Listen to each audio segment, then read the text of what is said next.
L'émission culte de France 2 est de retour à la télévision puisque le tournoi de Roland-Garros s'est conclu, avec notamment la victoire héroïque de Rafa. Les fameuses toilettes teasées par Sophie Davant pointe il y a quelques semaines de ça, au mois de mars, Sophie Davant poste une story sur Insta. Elle écrit les mots suivants: « Il aura tout expertisé dans un DVC aussi ».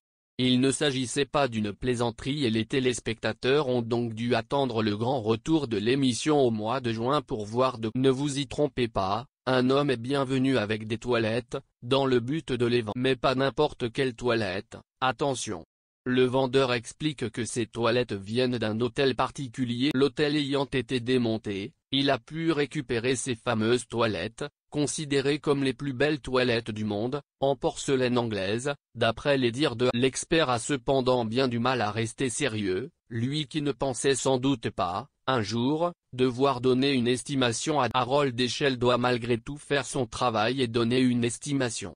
Malheureusement pour la vendeuse, elle n'est pas très. Elle est en effet de 80 €.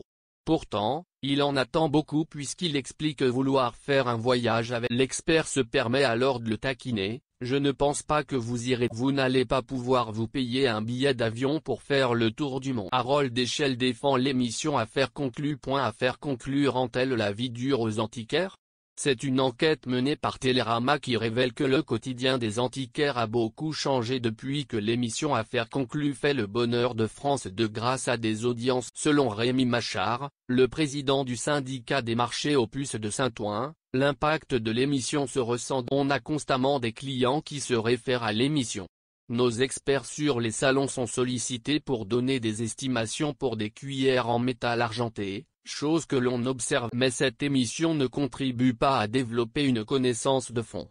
L'objet est anecdotique, la seule valeur qui existe est monétaire, il manque une dimension. Pire encore, le président de l'association des marchés aux puces de Saint-Ouen, François Casal, considère que l'émission est vulgaire et ses critiques, Harold Deschelles ne les comprend pas.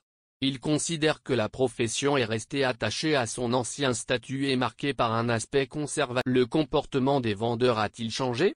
Sans vouloir contredire Harold Deschelles, il est vrai que les téléspectateurs ont remarqué une évolution dans l'attitude des vendeurs au moment où ils viennent présenter leur objet à Sophie Davant. Nombreux sont ceux à espérer bien plus que l'estimation annoncée. À croire que l'émission pousse les Français à penser qu'ils ont tous un trésor qui vaut de l'or dans le. On les voit parfois essayer de négocier des estimations. On le rappelle, les estimations servent uniquement à parler de la valeur marchande d'un objet sur le marché en fonction de l'offre. Plusieurs critères sont pris en compte, à commencer par l'état de l'objet. Par la suite, sa valeur change en fonction. Est-ce un objet rare ou non?